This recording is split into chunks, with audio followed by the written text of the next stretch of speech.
What's up, everybody? It's your boy, Mr. Cummings. We are back. APUSH Period 7.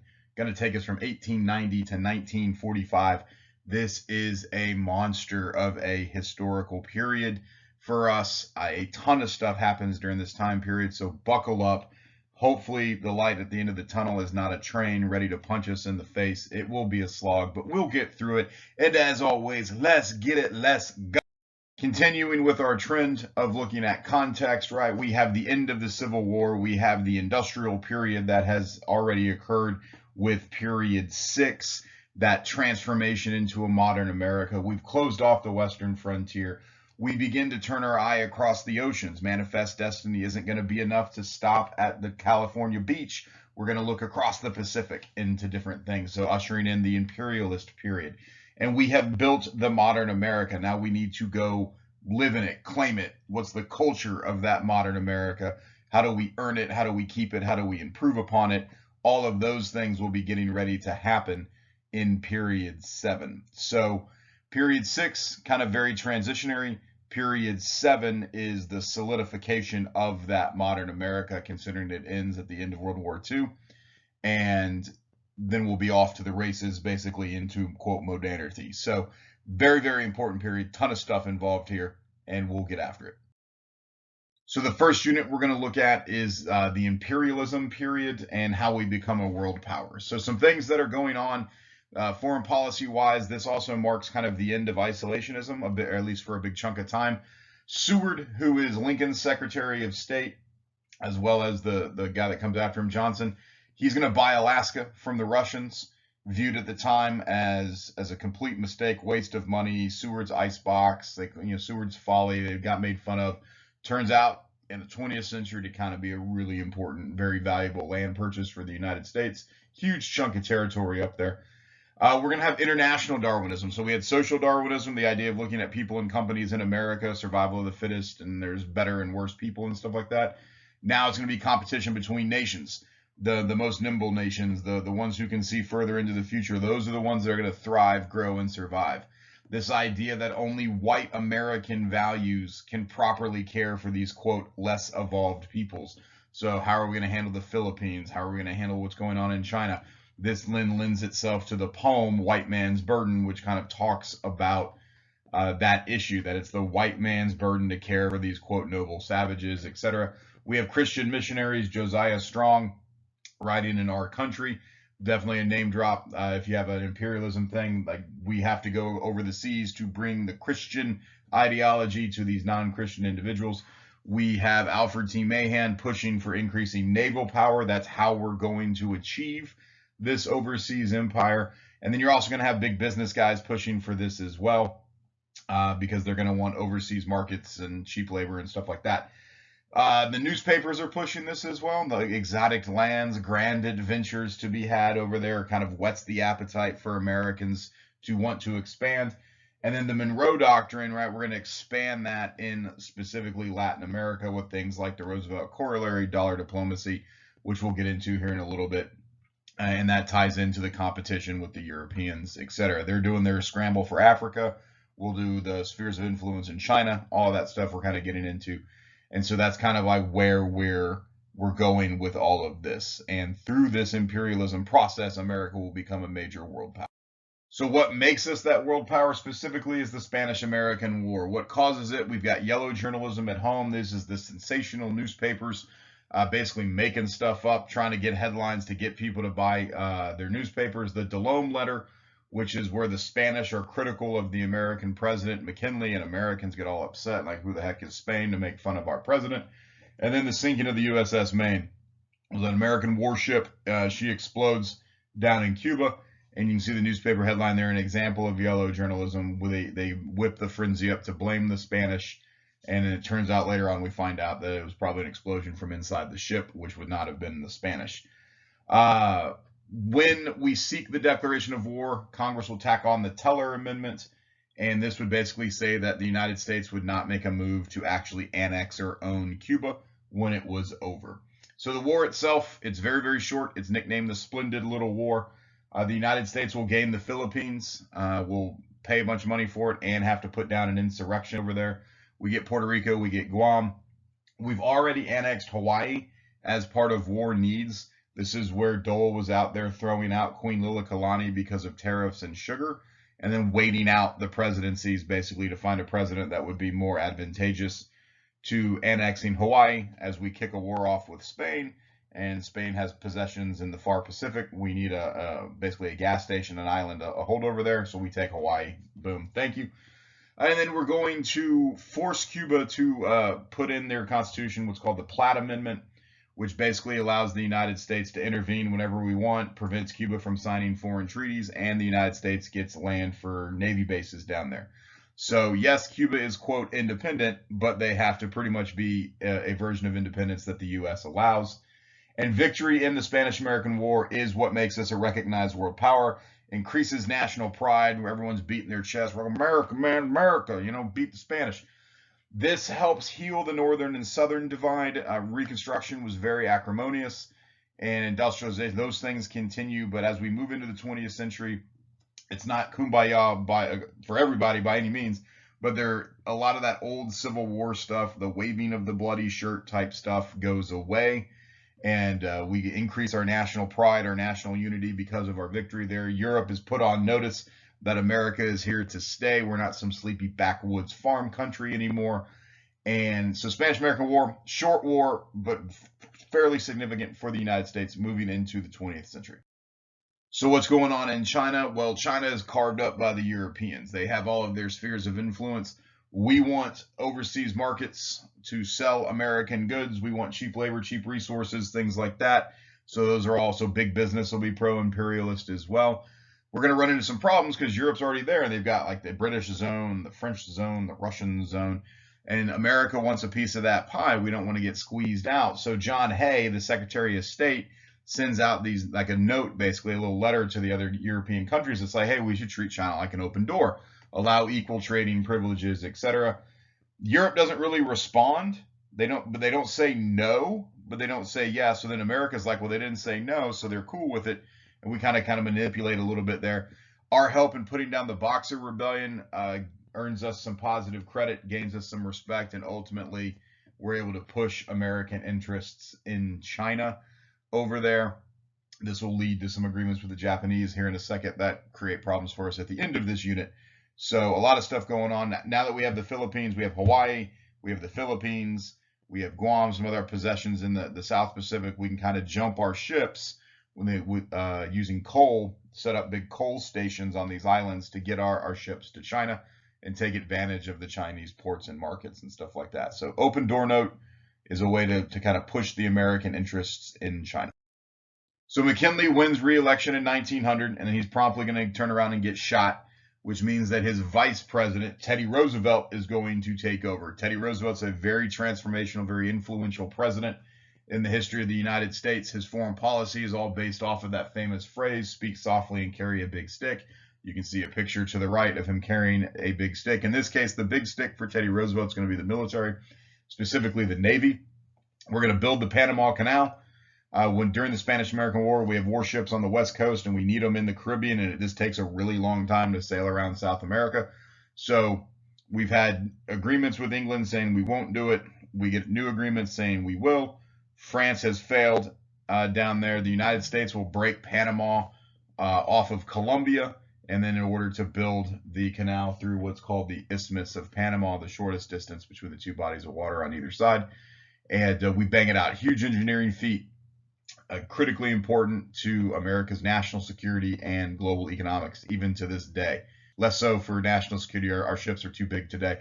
But hey, it's America, so we just build more ships and we keep some in the Atlantic, some in the Pacific. But back in the day, important for security and economics. He will add on what's called the Roosevelt Corollary to the Monroe Doctrine. Corollary is a fancy word for an attachment. We are fearful that a lot of these Central South American countries are in debt to European powers. And we've seen examples of where the Europeans will come over here to collect that money, and we're fearful that they'll push their influence over here, and we think it should be our influence. So Roosevelt basically tells Europe, listen, we'll intervene, we'll make sure the debts get paid, you stay on your side of the ocean. Okay, so this is a justification for massive intrusion into this part of the world, what can also be called as gunboat diplomacy, where we show up with the Navy and the Marines, and we say, hey, we really think you should do it this way, those countries are like, nah, we're good. And then all the guns point at them, and they're like, well, upon reconsideration, we see that America has a good idea. It's not going to be well received by these countries. They're not going to like the U.S. Navy showing up telling them how to run their country. East Asia, Teddy Roosevelt negotiates the end of the Russo-Japanese War. So not only are we an economic power, not only are we a military power, we're a diplomatic power now. He gets the Nobel Peace Prize for this. Gentleman's agreement with Japan. It's a handshake deal. It's not an official treaty. Japan is upset that we're segregating Japanese kids in schools in California. They think that's a big dishonor. We're mad that they keep sending Japanese people over to the United States. So Japan restricts people leaving from Japan, and we agree to be nicer and knock off the racist type of stuff. He sends the Great White Fleet around the country. It's a collection of warships. They dock all over the world. It's basically flexing on the rest of the world. Look at America. We can power project. We can send our warships all the way around the world. Root Takahara Agreement. We agree to respect each other's possessions with the Japanese, as well as reinforcing the open door policy. So Teddy Roosevelt's a mover and a shaker. He's doing stuff in Central America, South America, Europe to stay over on their side, making deals with the Asians and stuff like that. So a lot is going on as America is becoming this true kind of modern global power, and we are exercising that power all over the world. So here are just some pictures highlighting the Panama Canal. You can see on the right how long it would take to sail around, and then how it's so much shorter to go through. And then you can see when they built the warships for World War II, they built them with the Panama Canal in mind, and they barely fit through the lock system. There in the picture in the bottom left, you can actually see, if you look closely, a lot of the ropes and chains, because they pull the ship through with the rail cars on either side. So very, very complex engineering, very well done, and still used today with great effect for global economics, because you save time, you save fuel, you save money, and goods are cheaper, and that's what everybody wants. The imperialist period is also a great period for political cartoons. These have been on AP exams in the past. On the top left, you've got Uncle Sam looking at basically a restaurant menu, and he's got Cuba, he's got Puerto Rico, etc. You've got Teddy Roosevelt being the constable of the world, right, with the big stick of diplomacy. And then on the right, gunboat diplomacy, Monroe Doctrine pointed at Europe, telling them to stay out, and that we're going to take over in Central South America. So easily could be on your DBQ, a political cartoon if it's on this time period. So being able to interpret that, why are they written, what's the purpose, point of view, all of that, very, very. So Roosevelt serves until 1909. Taft wins the 1908 election, and will usher in what's called dollar diplomacy. He's less of a big stick guy than Teddy Roosevelt. He wants to use the dollar in the American economy, not the Navy and the military.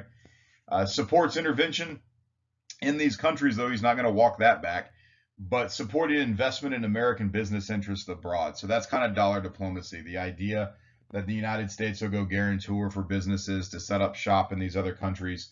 The idea is that it brings economic stability to these countries. We get cheap resources and labor. Never really works out that way, but that's kind of the whole idea. Very much interventionist, very much pro-American policy. We're not really too concerned about the effects in Central and South America. Wilson's going to get elected in 1912. We'll talk about how and why during the progressive chunk of this presentation. He follows what's called moral diplomacy, the idea that he really only wants to work with good guys, only wants to work with democracies. Not really a fan of Teddy Roosevelt's big stick and dollar diplomacy ideas at Taft. He wants to spread democracy. So he promises independence to the Philippines. The Tidings-McDuffie Act granted U.S. citizenship to Puerto Rico. Rejects American exemptions on canal transit fees. So all of these things are meant to try to be nice to people, promote democracy, independence, etc. That being said, he's going to kind of forget all of that when it comes to Central South America. Mexico's the chaos in Mexico during this time period is going to challenge that, as well as military dictatorships take over. We see a lot of intervention down there. Specifically, the big one is when Pancho Villa raids the United States, kills some Americans. He will send Blackjack Pershing down there on what's called the punitive expedition to hunt down Pancho Villa. Never going to find him. Pershing's going to get recalled because World War I is going to kick off, and that's going to divert just a ton of attention away from a lot of domestic policies at home. Like most things in America, we are never 100% on the same page. Not everybody supports imperialism and expansion.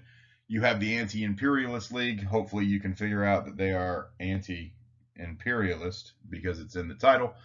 They don't want to annex the Philippines. You have populists. They're going to be against imperialism. Progressives will be against it as well. William Jennings Bryan. Unions are going to be against it as it's potentially job competition. Wilson is a progressive. So you do have some people that are against it. Their voice is not going to be extremely loud during this time period, as we clearly do an imperialist period. And you can see the cartoon over here, Uncle Sam getting fat on all of the acquisitions that we've had throughout our history, be it Texas, Louisiana Purchase, Alaska, Florida, whatever. And that's supposed to be McKinley as the tailor fitting Uncle Sam for all this expansion. The anti-imperialist guys are coming in, and America's declining politely, like, hey, we're just not really interested in your message right now. Let's go out and get some more stuff. So that's the imperialist period, basically looking overseas to gather up territory for expansion of American economic interests, religious missionary interests, and this idea of the white man's burden, manifest destiny. We got to go take care of these people. So the progressive period kind of begins with Roosevelt as well. Progress being the root word for them. They're going to attack and try to fix a lot of the ills of an industrial society. That's what they're going to kind of form to do. Roosevelt, Taft, Wilson are your progressive presidents. We've seen movements at the state level already. We've seen reform movements even before this. If you think Dorothea Dix and different things like that. Some influence from populism as well. But again, the idea is Gilded Age is very, very corrupt, dirty, dangerous. We're going to try to fix all of that. And so it's largely a reaction to the Gilded Age. And it ends, the progressive period ends with American entry into World War I. If you end up writing on the progressives on your DBQ, think to connect it to modern times for that last point, as well as progressivism has kind of become a thing again. Hillary Clinton in 2016 referred to herself as a progressive, harkening back to this time period.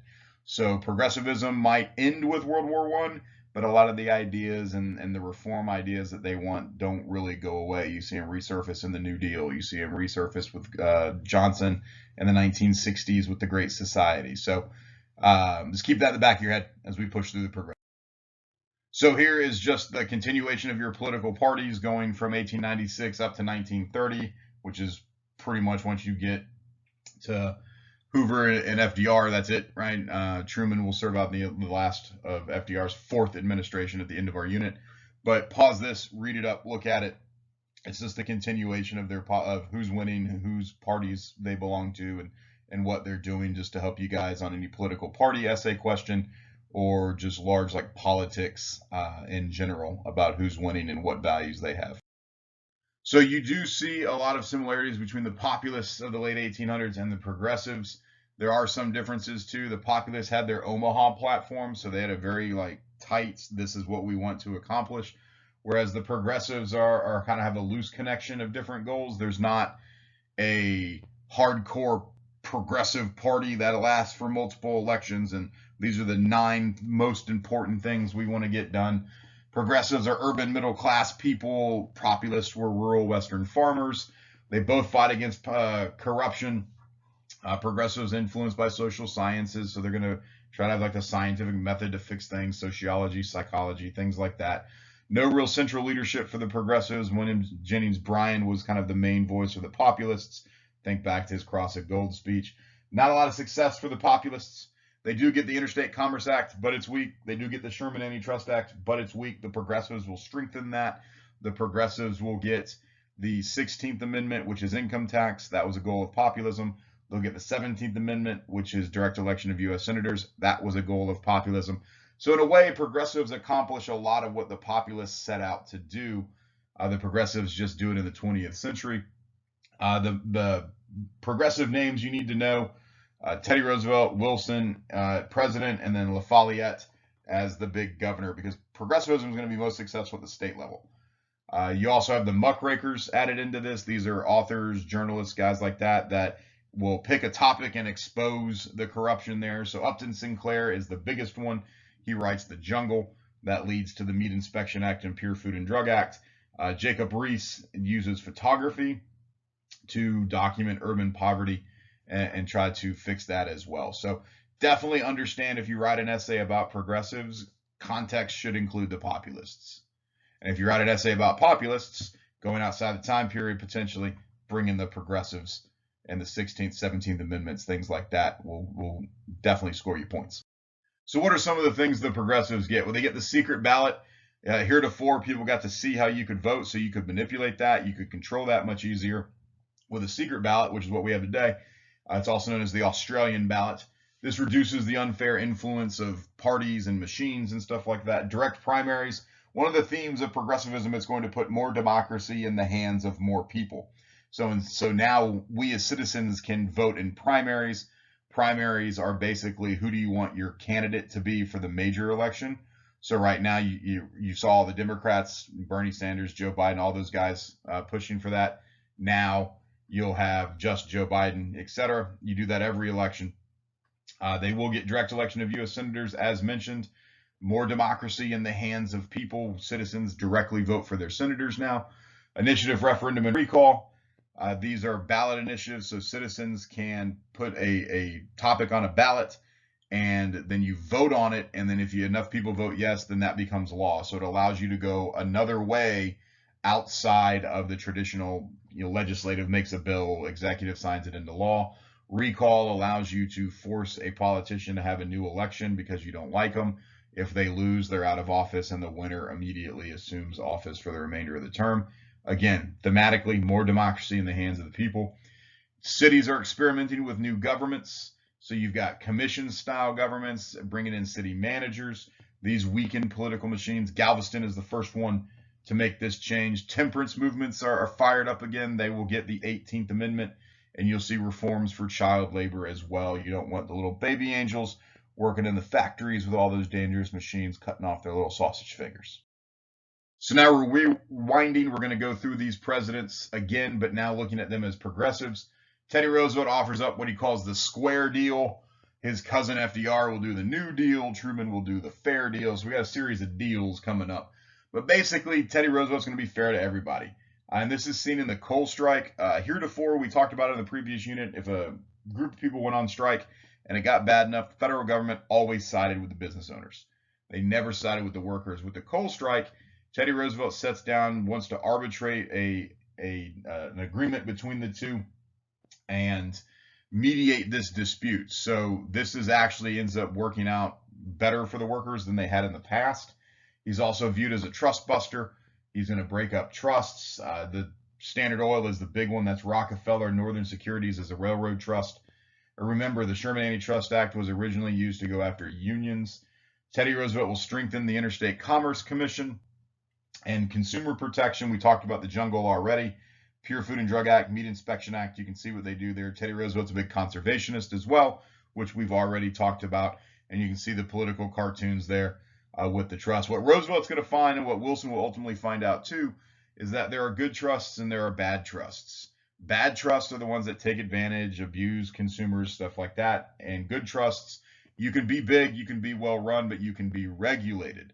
And that's going to be Teddy Roosevelt's idea. You see in the top picture, you got the bad trust has been shot and killed, while the good trust is leashed to Teddy Roosevelt and kind of is in a very submissive kind of posture.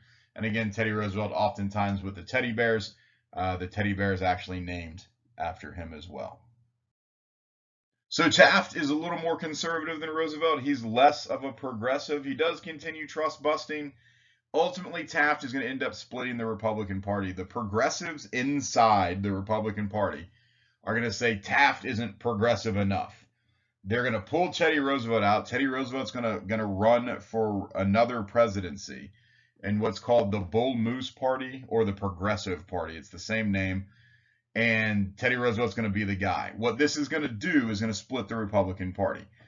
Progressive Republicans will vote for Teddy Roosevelt. Conservative Republicans will vote for Taft. All the Democrats are going to vote for Wilson, which means Wilson wins the 1912 election because Teddy Roosevelt splits it. The picture in the back, Teddy Roosevelt trying to baptize the Republican Party into the waters of Teddyism and kind of make them more progressive. And it's not really going to work because Wilson's going to win. So Wilson is a Democrat, so he's going to do Democrat things. He's going to try to reduce the tariff. He's going to create the Federal Reserve. This is, in essence, the easiest way to think of it is like a quasi, like public-private banking system for the United States. meant to stabilize economic panics. Currency, if you look at your cash today, it's not a treasury note, it's a Federal Reserve note. We'll do the Clayton Antitrust Act, strengthens the Sherman Antitrust Act, sets up the FTC. This is, again, to regulate, take action against unfair trading practices. Women get the right to vote under Wilson with the 19th Amendment, largely because of their contribution to World War I. And so we see here that these are the amendments that we need to add to our list, basically.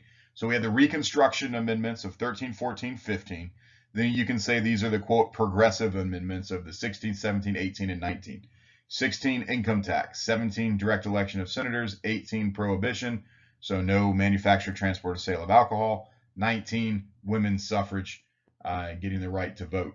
So progressives, though, as a whole, for all of their talk about equality and fixing inequities and stuff like that, they don't really see or do a lot for, say, African Americans or women. Yes, women get the right to vote, but that's been a long fight, going all the way back to 1848 and Seneca Falls Declaration of Rights, Sentiment, stuff like that. You don't see a huge push for civil rights as a major progressive goal. 1920s, in fact, is the height of the KKK.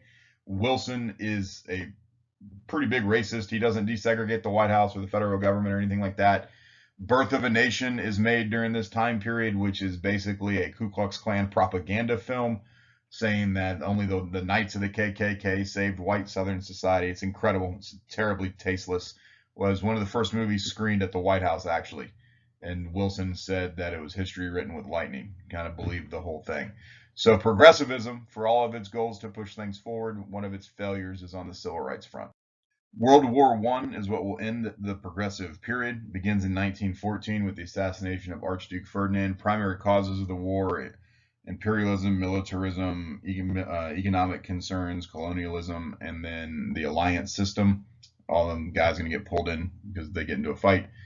We stay out of it. Wilson gets reelected in part because he, quote, kept us out of the war. We will enter in 1917. Why do the Americans enter? The Zimmerman telegram. This was where the Germans were telling the Mexicans, hey, start a war with America, tie them down in the Western Hemisphere, and then we'll help you out when the war is over, and we'll give you back all the land they took from you. The Lusitania and other ships that get sunk, the Americans are on board for that. And then the Russian Revolution. Once the czars are out, this now then makes it a war of democracy versus dictators. You've got England, France, the United States, Russia. We don't really know what the Bolsheviks are going to be yet, but they're not the czars, so they're not dictators. Remember Wilson, moral diplomacy. And we're going to go and fight in this war in part to, quote, make the world safe for democracy is the phrase you want to use. So what effect does World War I have on the United States? Spoiler alert, we're going to be on the winning side. So at home, the home front, if you will, we have impacts on industry and labor. Government will take control of the economy. You have the War Industries Board, War Production Board, World War II, World War I. You're going to see a lot of similar things to World War II that happened in World War I and vice versa. Fuel administration, food administration, government's going to dictate all of these different things. We're going to usher in daylight savings time in part because of this. Unions benefit during World War I. They do not benefit during World War II as a comparison for you or a contrast for you. The worker supply is smaller. You have a bunch of people being drafted, volunteering to go fight for the army. So you have fewer people able to work in factories, meaning that labor unions become more powerful and they're going to make gains because the last thing the government wants is for you to go on strike at the hand grenade factory or something like that. So all the unions are going to be walking out flexing, talking about all the gains they're making. The National War Labor Board is formed, headed by Taft, actually, former president, to work out labor disputes to avoid strikes. We will curtail civil liberties. We'll pass espionage and sedition acts. We will say freedom of speech is limited in the Schenck case. He's out there saying don't join the draft, etc. And the court will rule that his speech represents a, quote, clear and present danger to national security. That's the standard used during this time period. We'll have a draft, the Selective Service Act of 1917. The Army is still segregated. You have the Great Migration. African Americans are drawn north towards industrial jobs, which have been opened by whites joining the Army. This then causes race riots and all kinds of the associated stuff that we've seen already.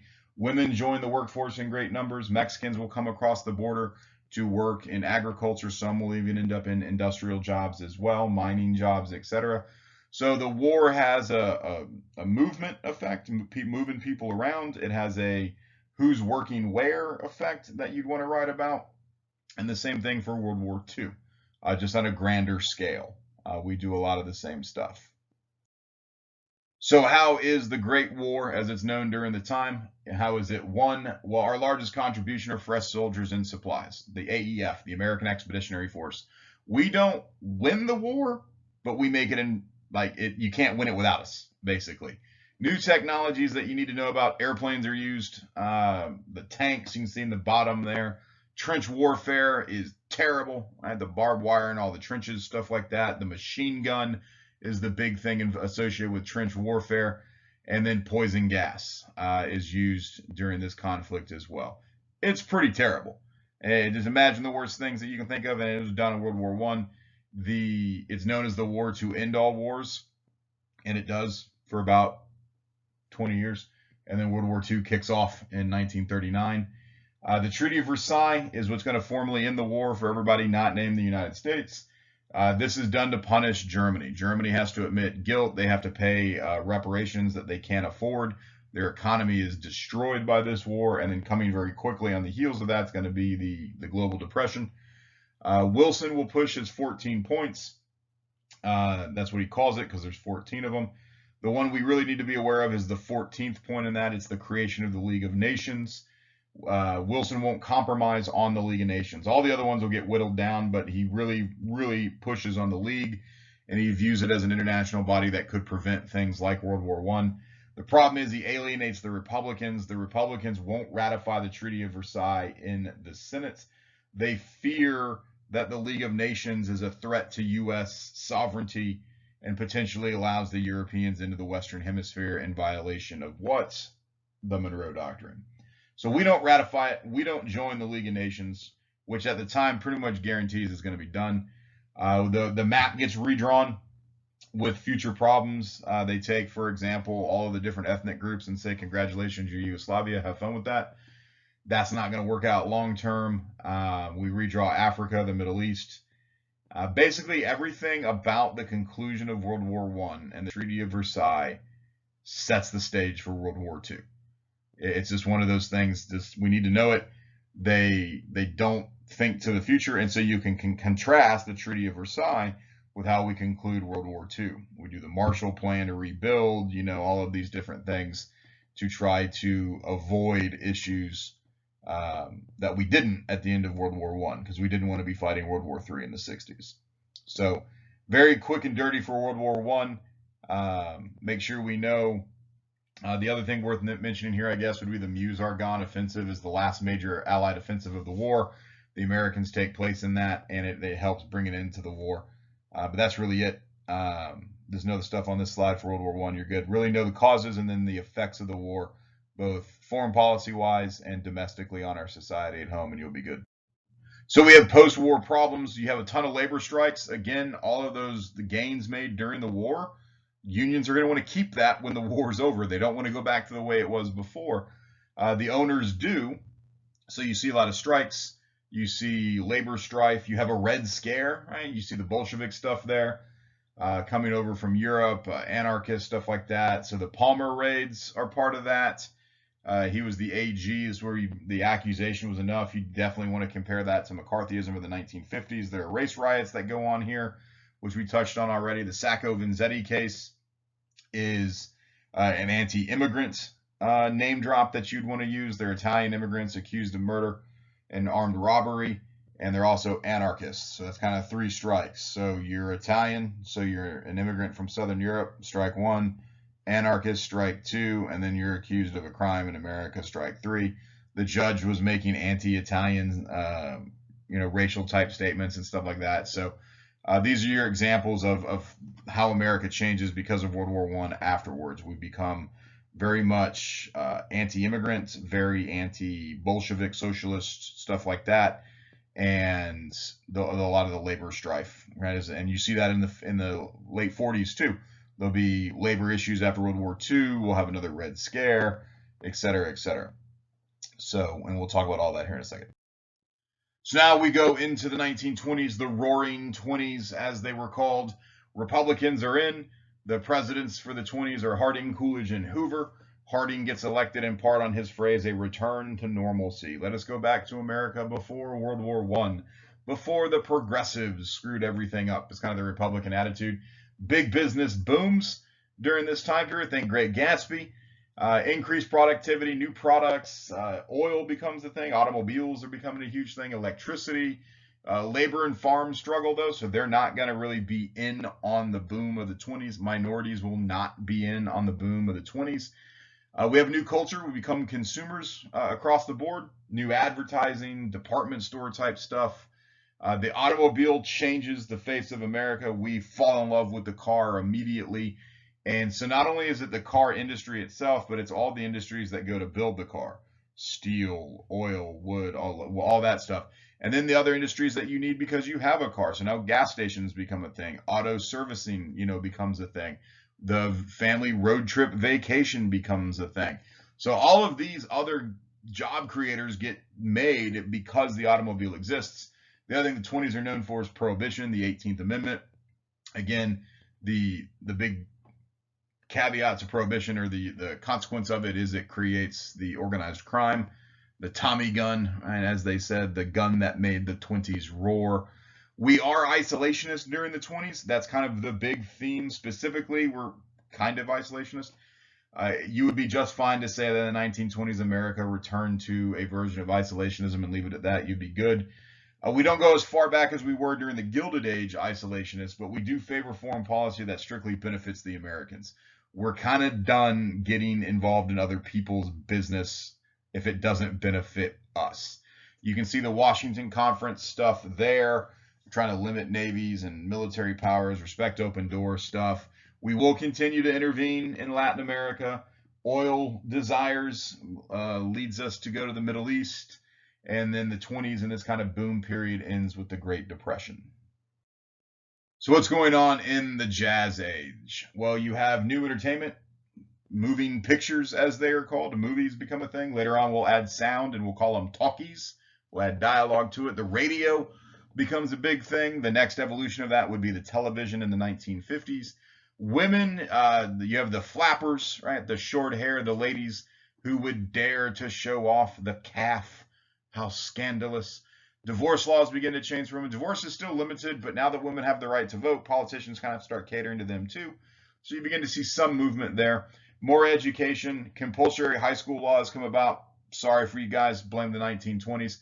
The lost generation. This is a group of people who are artists, authors, poets, stuff like that, who reject the 20s. They're disillusioned by consumerism. They reject the materialism of the period. Hemingway, F. Scott Fitzgerald would be the big ones. Sinclair Lewis, Ezra Pound, T.S. Eliot are poets. So again, lost generation, just rejecting kind of the 1920s attitude. In part, the 20s attitude is brought on by World War I. It was so deadly and so destructive. People want to live a little in the 20s. You'll see this again in the 50s with a group called the Beatniks. You have urban and rural debates that come out as more and more people have urbanized over the last 20, 30, 40 years during the industrial period. You have a distinct urban culture and a distinct rural culture. And so the Scopes monkey trial is your go-to example of that. Scopes was a teacher. He taught evolution. It was illegal to teach evolution in class. The trial captivates America. And then you have this kind of division within religion. You have modernists who could accept Darwin's theory of evolution and how that applies with the Bible and all of that. Like, you could make that work together. Is going to be more of an urban idea. And then the fundamentalist side is every word is literal in the Bible. That's just the way it is. And guys like Billy Sunday are going to be your fundamentalists, going to be more out there in the rural areas. Touched on prohibition already, organized crime. You also are very nativist. You have the quota laws. These severely restrict immigration. The Ku Klux Klan reaches its height in the 1920s. They expand out, and they're not just about disliking African Americans. Now they'll be an equal opportunity hate group. So they will, Catholics, Jews, basically anybody who's not a white Anglo-Saxon Protestant. And there are millions of members during the 1920s. Politicians get elected with Klan support during this time period openly. It's not secret either. However, there are also great contributions by immigrants and sons and daughters of immigrants. You've got George Gershwin, for example, he's the son of Russian Jewish immigrants, is a composer, blends jazz, classical music. You have a Supreme Court justice that's the son of Jewish immigrants as well. So you begin to see the face of America changing as the second generation sons and daughters of these immigrant groups begin to grow up, and their America is different. Right? It's an America based on being the son and or daughter of immigrants, and that experience shapes them and shapes their life. And then as they get involved in leadership positions in the country, you begin to shift the country and move them in a different direction. So here we just have some other pictures to look at. You've got the breaking up of the barrels there, the women, temperance movement, prohibition. Women are very much going to be pushing for that. Mobsters, Scopes trial, the picture on the right really gets at the quota system there again, because we're greatly restricting immigration, specifically from Southern Eastern Europe. That's kind of who we're targeting there. They're called the Quota Acts. So also in the 1920s, you have what's called the Harlem Renaissance, flowering rebirth African American culture in the Harlem neighborhood, which is in New York City, Manhattan.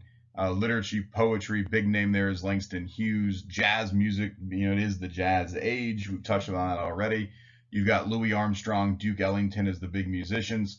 Civil rights does come up here to a certain degree. We've already had Booker T. Washington. W.B. Du Bois is doing his thing. We also will add Marcus Garvey. He creates the United Negro Improvement Association, which is called UNIA. He believes in really like black nationalism, Pan-Africanism are phrases you want to associate with him. And the whole idea is like, we're not going to get a fair shake from white America, so we should just take it back to Africa. The other leaders aren't really going to share that kind of belief, this back to Africa belief, but that is going to be Marcus Garvey's belief. So definitely on civil side of things, on society, culture, civil rights, anything like that, definitely worth mentioning the Harlem Renaissance. We talked about the 1920s coming to an end with the Great Depression, so here you go. On the left, you can see the causes of the Great Depression: uneven distribution of income, stock market speculation, buying on margin, where you were basically buying way more stock in value than with the money you were actually using.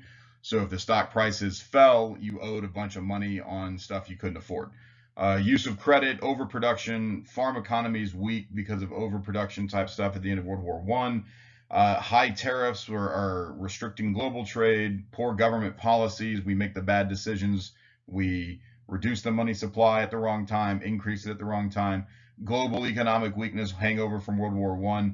Black Thursday, Black Tuesday, trigger it. That's when the stock markets collapse. You can see the data there. What are the effects?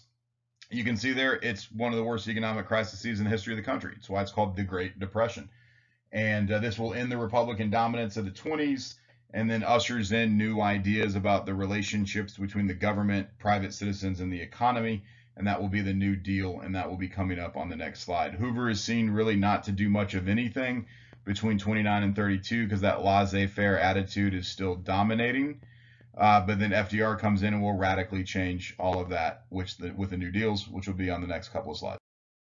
So there's pictures here showing the Depression. You have the Dust Bowl and the guys going west in the book Grapes of Wrath. You have the food lines, the bread lines there, just massive unemployment, people looking for jobs, and no real answer coming. You're looking to the government, fix this thing, and the government's like, oh, sorry. You have the bonus army, which is another thing. These were World War I vets that went out to try to get their pensions, and Hoover doesn't even see them, calls out the actual army. There's a big fight there. So when you're beating up on veterans now too, not a good recipe to get reelected, and it will pretty much bottom out 1932, 1933, and you see here just you see the looks in their faces. They don't know what the future is going to hold. Very, very sad time. So FDR takes over. He's going to have the 3 R's: relief, recovery, reform. Relief is direct kind of welfare to the citizenry. Recovery is trying to fix businesses to get them back running again. And reform is going to be strengthening the systems in place to prevent a Great Depression from happening again. It's broken into 2 New Deals. Basically, we need to know the first New Deal and the second. First, he's got a bank holiday. He's going to close all the banks. This stops the runs on the banks because people are fearful about all of that. They'll repeal prohibition with the 21st Amendment so they can get some tax revenue. Roosevelt really makes use of radios, what's called the fireside chats. Glass-Steagall Act increases banking regulation. You guys can see what all of those things do. I'm not going to read them to you or anything like that. but that's kind of the alphabet agencies that get created. Second New Deal, Works Progress Administration, is a big one, similar to the PWA, but it's just bigger. The Wagner Act is definitely worth knowing. This is the one that makes unions legal and collective bargaining and all of that. The CIO is going to get formed. They're going to be the unskilled labor union to the AFL's skilled labor union. Social Security is going to get done. And basically, the New Deal is very pro-worker and very pro-union. Definitely just get that thematically into your understanding about what the New Deal is, etc. So pause this, read up on that, all that stuff, and you'll be good to go.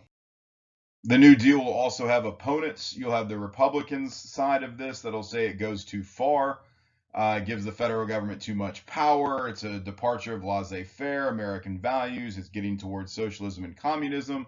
The American Liberty League would be an example of that. The National Association of Manufacturers would be another one. And then on the Democrat or the liberal side, you're going to have people say it doesn't go far enough. You've got Father Charles Coughlin. He's the radio priest out there pushing for more liberal programs. Francis Townsend wanted basically what becomes Social Security there.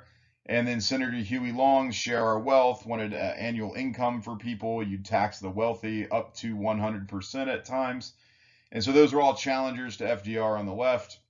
A lot of his programs get declared unconstitutional. And so he's like, well, rather than make constitutional programs, let's just fix the Supreme Court. So he wants to increase the size of the Supreme Court and what something is called court packing. This is shot down and it fails. So all of these things, just, opponents, proponents of it, etc., who supports it, who doesn't, what parts of the country are going to support it more so, etc. That could be stuff to use in an essay question. So how does the Depression affect different groups of people? More women will seek work to offset the lost income. Eleanor Roosevelt is kind of the first modern first lady. She brings a lot of the tales of suffering to the president. Second New Deal's focused a lot towards welfare. Frances Perkins, first female cabinet member in the history of the United States government. She's Secretary of Labor. Farmers, hardest hit group, Dust Bowl, we'll look at in a second. African Americans, there is the Black Cabinet, this kind of unofficial advisory group to FDR for African American concerns. Mary McLeod Bethune is a major name for that. Discrimination continues. Most New Deal programs aren't really there to benefit African Americans. FDR can't afford to lose the deep southern states, which are strongly Democrat. You do have A. Philip Randolph during this time period, threatens a march on D.C., and only then does FDR pass the Fair Employment Practices Committee through executive order, basically prohibiting discrimination in defense industries. This is in a lead up to World War II. So you do see a little bit of gain there, but again, for the vast majority, African Americans do not benefit from the New Deal. So here's your Dust Bowl. You can see the images there. They called them black blizzards. You can see the hardest hit regions of the country and then how that's going to move people west for the perception of increased opportunity, which is basically Steinbeck's book, The Grapes of Wrath. Native Americans are going to get the Indian Reorganization Act. This is a major change in longstanding Native American policy. Repeals the Dawes Act and begins to return lands to tribal organizations, things like that. Mexican Americans discriminated against. They have job competition because everybody's been unemployed, so they're looking for any jobs. So that pushes a lot of them back home to Mexico. The biggest impact of the New Deal, what you have to understand about the New Deal is that it forever changes the relationship of government with the economy and its citizens, and it begins the modern welfare state. This has never existed before. Social Security, none of this has ever existed. This is the first time it happens, and it's permanent. There's Social Security right now as you're listening to this. The next evolution of the welfare state will be in the 1960s under LBJ and the Great Society. But definitely know what's in yellow there. That's the biggest takeaway for the long-term effects of the New Deal, because it doesn't do anything else. It doesn't solve the economic problems of the country or anything like that. That's what it does. It just changes the idea of what the size, scope, and role of the federal government should be in the everyday lives of U.S. citizens. All right, so now we're shifting gears, and we're during the same time we have the run-up to World War II. We're almost done, I promise. FDR is trying to be a good neighbor to Latin America. It's exactly what the policy sounds like. We're going to try to go away from dollar diplomacy. Doesn't really make sense in the middle of the Great Depression. Germany and Italy, those nations being threats, we're forced to make allies, not enemies. We passed the Neutrality Acts in the mid to late 30s. FDR gives the quarantine speech where he's like, hey, listen, the free world should quarantine these bad countries and work together to stop it. The American people aren't listening. We're not ready for intervention yet. The America First Committee is formed. This is to keep America out of other people's affairs. Cash and carry comes in 39. Keep in mind, World War II starts September 1st, 1939, when Germany invades Poland. You've got cash and carry. This is where you pay in cash and carry in your own ships. This way you don't go into debt. Our ships don't get sunk. We begin a draft in 1940. We do the destroyers for bases with England. We give you warships. We get leases on military bases in the Caribbean. FDR gives his Four Freedoms speech. Basically, he's saying we should help England and the free world to ensure that these four freedoms exist for everybody. And then the biggest move away from neutrality is going to be the Lend-Lease Act. By now, the majority opinion had shifted towards intervention. Massive aid effort. We're giving you tons of supplies to any country fighting the Axis powers. So pretty much by this point, we have picked a side. And then ultimately, the United States enters the war a little bit later once Pearl Harbor gets bombed December 7th, 1941, the day which will live in infamy. So here you just see the four freedoms in the middle, arming the country in the left, the Lend-Lease, what's going to who and how much is getting it. And then again, the war clouds gathering over Europe, United States trying to stay out of the war. The attacks on Pearl Harbor, you can see the ships exploding, the capsized ship. The Arizona is the famous one. That's the memorial in the bottom right, the bridge over the sunken ship with a more modern warship docked behind the memorial. So just like World War I, the government will take over the economy, War Production Board, War Industry Board, World War I, World War II. World War I is good to unions. World War II is not as good. It has the Smith-Connolly Act, which actually makes it illegal to go on strike. And you get the phrase arsenal of democracy. Here, the United States produces an incredible amount of war materials for the world, and we're basically arming up all the allies in addition to fighting the war itself. You can see the pictures there. We produce just an insane amount of war materials for this time period. Full mobilization of the economy pretty much towards a full, what we would call a war footing, where you can't even buy a car from Ford during World War II because they're not making cars. They're making war supplies. So how does the war impact different groups? African Americans, the Great Migration is continuing, moving north, industrial cities. They will serve in segregated military units as well. Extreme racism, discrimination, just like World War I. Congress of Racial Equality gets formed. The Double V campaign happens. This is victory in the war, victory at home in civil rights. World War II will help spark the civil rights movement of the 50s. Smith v. Allwright is a court case, though, that does allow African Americans to vote in primaries, so an extension of civil rights there to a certain degree. Mexican Americans, many will serve. The Bracero program brings over agricultural labor from Mexico. Japanese Americans, many serve as well. And then there's the internment camps where basically we said, American citizens of Japanese heritage, you might be a spy. We can't trust you, so we're going to put you in prison. Gross violation of civil liberties. The Supreme Court case Korematsu versus the United States says it's illegal. Women, obviously, Rosie the Riveter, you see the image there. Huge impact for women. Over 200,000 will serve in non-combat roles. They'll actually serve as aviators, flying aircraft over to Europe to then be handed over to the male fighter pilots to use in the war. American Indians serve as well. Navajo code talkers are very, very important to the Pacific Theater. That's the only code the Japanese don't break, and this pulls a lot of Native Americans off their reservations, and more than half of them won't go back because of increased economic opportunities outside the res. So again, here you just see some pictures trying to document the different groups that we talked about. Tuskegee Airmen, very influential group for African American fighter pilots, very, very talented guys. Women in the workforce, Japanese internment, Navajo code talkers, just for you visual learners out there. So the United States is going to win. Spoiler alert, we're back-to-back World War champs. Europe's given priority. We secure the Atlantic for shipping. We're going to bomb Germany. We fight in Africa and Italy, what they call the soft underbelly. That advance stalls out. June 6, 1944 is a big day at World War II. It is D-Day. It's the invasion of France. It's the opening up of the Second Front. We will ultimately discover the Holocaust. That's the attempted genocide of Jewish people. Some 6 million Jews executed across Europe. Another 6 million, give or take, undesirables, homosexuals, communists, artists, stuff like that, mentally disabled, things like that. Germany surrenders, VE Day, May 8th, 1945. Hitler finally shot himself in the face on April 30th, 1945. If only he could have done that about, I don't know, 20 years sooner. The Pacific Theater, we fight defensively at first, and then we gain the advantage. The island hopping campaign, we just jump from island to island looking for airfields so we can bomb Japan. Midway is the turning point battle. It's hopefully easy to remember. It's Midway. It's Midway. There you go. Major battles that take place in the Pacific: Guadalcanal, Iwo Jima, Okinawa. These are island invasions. We use nukes in Japan. We drop bombs on Hiroshima and Nagasaki. You can see the dates. And then VJ Day, Japan surrenders August 15th, 1945. And it brings to a close the costliest conflict in the history of humanity.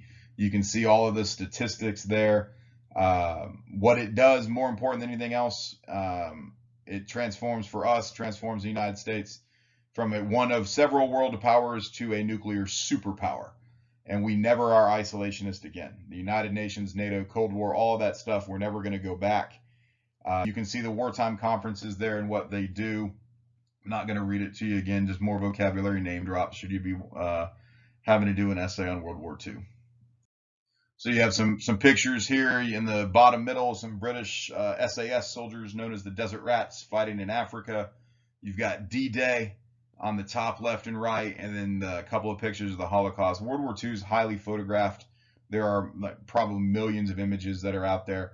The picture in the middle is from one of the concentration or death camps, and the picture in the bottom right is actually from what's called the Einsatzgruppen, which were the mobile death squads. Those guys were used predominantly in Eastern Europe, whereas the camps and everything were for people from Western Europe. And then again, the bottom right, VE Day, Germany surrendering the war. We'll have a similar thing over here with the Pacific. You've got the kamikazes, their flag raising at Iwo Jima, the flamethrowers, and then the atomic bombs over here. Again, island hopping ultimately gets Japan to surrender after we drop the atomic bombs. So potential essay topics are definitely imperialism at the beginning. Think back again. I know you guys probably forgot we started with imperialism. This one seems so long, but definitely you can get an essay on imperialism. They've asked that before. Continuation of foreign policy, isolation versus intervention, the reform movements, being able to link populists to the progressives, to minority reform movements, women's reform movements, civil rights issues, voting rights, things like that, cultural changes. The 20s consumerism, you can connect that to the 1950s, urban versus rural, as those things continue, those trends continue. Economics, industrialization continuing, things with unions, panics to include the Great Depression, immigration debates could be part of an essay. Continuation of political parties is a theme that we could do. Expansion of government is a big one when you look at the 20th century for World War I, the New Deal, and World War II. And contrasting that with laissez-faire periods potentially, or just continuity and change over time. So variety of topics that we can get coming out of here. Civil rights, like we touched on, going into the 50s.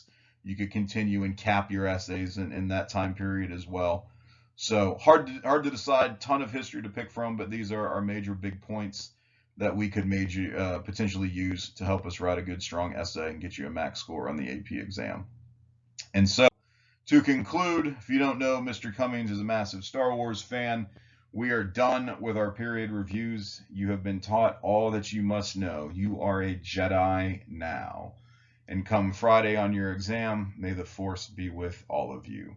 Enjoy your time. I hope these have been helpful. Email me with questions. And as always, live up to the Luke Skywalker standard, and we'll see each other soon.